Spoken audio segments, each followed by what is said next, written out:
Gold rate సామాన్యుడికి అందకుండా మరింతెత్తుకెళ్లింది. చరిత్రలో తొలిసారిగా తులం బంగారం ధర 1,33,000 రూపాయల్ని క్రాస్ చేసింది.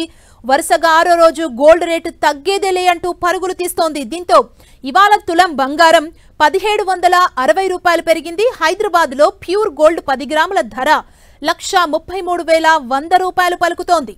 ఇండియాలో దీపావళి వరకు గోల్డ్ రేట్స్ ఇంకా పైకి వెళ్లే ఛాన్స్ ఉందని ఎక్స్పర్ట్స్ అంచనా వేస్తున్నారు.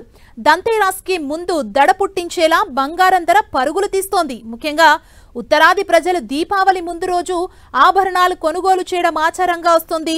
సెంటిమెంట్ ని కొనసాగిస్తూ కనీసం వీసమెత్తు బంగారమైన కొనుగోలు చేయాలన్న ఆచారం పాటిస్తారు. దీంతో ఇవాళ గోల్డ్ రేటు 1,33,000 రూపాయల్ని క్రాస్ చేసింది. మరోవైపు బంగారాన్ని విపరీతంగా పలు దేశాలు కేంద్ర బ్యాంకులు కొనుగోలు చేస్తున్నాయి. డిమాండ్కు తగిన ప్రొడక్షన్ లేకపోవడంతో గోల్డ్ రేటు ఆకాశమే హద్దుగా పరుగులు పెడుతోంది.